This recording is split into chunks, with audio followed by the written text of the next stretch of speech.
Today, we're going to talk about the covert narcissist motives in child custody. Now, I've talked about this a little bit, but I think different types of narcissists have different motives for the way they come at child custody situations. And I think it's helpful to kind of dig into these a little bit deeper because depending on the type of narcissistic person that you're dealing with, the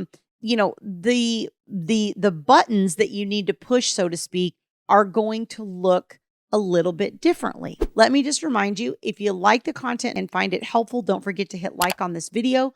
Also, subscribe to the channel so that you get notified as new videos are released. And as always, please feel free to share this with anybody that you think, could benefit from it. I think we all have people around us that are going through these types of situations. And the support aspect is so helpful because we all know if you are dealing with a high conflict, narcissistic, borderline, whatever the issue was you're dealing with on the other side, they tend to isolate you. That tends to be part of the process of the relationship. And so then we come out and we feel like we're the only idiot that fell for this. And you're not. Let me just tell you, you're not. There are thousands and thousands and thousands of us idiots that fell for this, okay? And I myself am one, and I talk to people all day, every day who are one. So, and I'm not calling you an idiot. I don't mean it like that. I'm just saying, like, it does help to know that there are other people who have succumbed to this type of manipulation because it can be very difficult to recover from and make us feel like, are we crazy? What were we thinking? All those types of things. And I think that this is one of the things that is crazy making about a covert narcissist in particular. I believe this is what I dealt with. I've never had any one that I dated or was married to diagnosed or anything like that. But I do believe that my first divorce was someone that had these tendencies anyway. The thing that's interesting about it is very frequently they are, well, essentially by definition, a covert is somebody who is different to the world than they are in private, right? They have a certain image they maintain. They have a certain appearance. They're worried about what people think about them. So what happens is you're out in the world and you get this one version, this very charming, very attentive, very love bombing, right? We all remember that phase, person who just makes you feel like you're the most special thing in the world. And honestly, they have the ability to do that with other people a lot of times. People that just meet them in social situations. Now, I know we're worried about that carrying through to the court process, and I honestly don't find it does a lot of the time, especially if you do have seasoned professionals that know what they're doing. I think it can be more risky when you have, younger providers who maybe just don't have as much experience, haven't dealt with people like this as much. Sometimes it can be more problematic. But what happens is we're living with one version of them behind closed doors. And when we go out into the real world, everybody else sees a different version of them.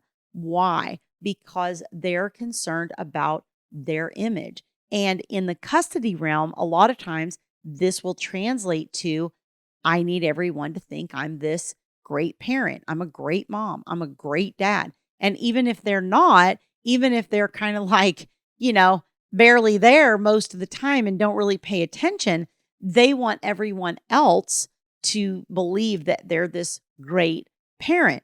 And so when you start attacking them on that level or telling them what a crappy parent they are, well, they become more difficult to deal with and they become more combative and you make yourself the enemy and they probably attack you more, right? So there's certain things that are only going to make your situation worse. That little bit of vent that you get in the very short term that kind of makes you feel better because you gave them a piece of your mind is in the long run going to destroy you more. Because I always say, we're not going to beat a narcissist at their game because frankly, they're willing to morally sink to a level that most of us are not, because we tend to be the codependents and the people pleasers. And so we wouldn't dream of doing hurtful, terrible things to people. Now, we have our own issues and I'm not going to, that's not what this video is about. I'm not saying that we're perfect or, more magnanimous or any of those things. I'm just saying it's a different motivation. It's a different reason, a different way we come at it. So understanding that they have that need to maintain that self-image, the more that you can build that kind of thing into the process, the more that you're going to get cooperation from them. One of the other things that they do a lot of times is they want to maintain control. And why do they want to maintain control? Well, I think that flows into the image thing, right? If I'm controlling the narrative and I'm controlling all these different aspects, then it's easier for me to craft the image of myself that I'm trying to craft in this particular situation. And if I don't have that level of control, then I can't do that. Okay. Sometimes it just comes down to as simple as you rejected them. If you're the one that left, you rejected them. And of course, that hurts their image and their need for validation. That's where their validation comes from, is that image and that presentation and what other people think of them and whether other people like them and all those types of things. So if you are doing things that mess with that image, then you're going to have a very combative person on your hands who's then going to see you as the enemy, and they're going to start to try to exact revenge because you had the audacity to leave and to reject them, which is invalidating and bruises their ego and bruises their image and all of those things. Now, look, I know that when we come out of this type of relationship, that we're very conditioned and we have our own traumas and our own triggers and all of those types of things. And it's very important that you deal with that aspect of it and get that help and support, get yourself into therapy, surround yourself with people that understand this and that are going through it. But when you're negotiating your case or trying to really get away from this person, right? Like you want to get, when you have a child with this person, what you really want to do is get your orders in place, have detailed orders, have people that are advising you on what needs to go into those orders based on the fact that this person's a covert narcissist. How detailed do they need to be? Sometimes too much detail is a bad thing. Sometimes, I'd say more times than not enough detail is more problematic. And you need to get that help and support to help you determine, what that needs to look like. But you need to get that done and get out, right? Like get it in place and move on with your life and be able to build boundaries and space between this person, because it's the only way that you're going to be able to recover and start to heal your own emotional system and your own nervous system as well. That's why these boundaries and these barriers and things become so important in this type of situation. And again, that's going to be something that's going to bruise their ego, right? They're going to be invalidated by your lack of interaction. That happens. And so you have to kind of pick and choose, where you need those boundaries to be for your own protection, while balancing that with trying to get as much cooperation as you can to get out of this. But at the end of the day, those boundaries are going to be very important because they are what's going to eventually push this person on to the next target, right? Because that's really what it's a game of. And I hate to say that because, I wouldn't wish being their target on my worst enemy, right? I'm not trying to get that person to go victimize another person. That's not the point. But the point is I want to remove myself from that equation where I'm not on your target list at all. I'm not your premium target. I'm not your secondary target. I'm not any of those things, right?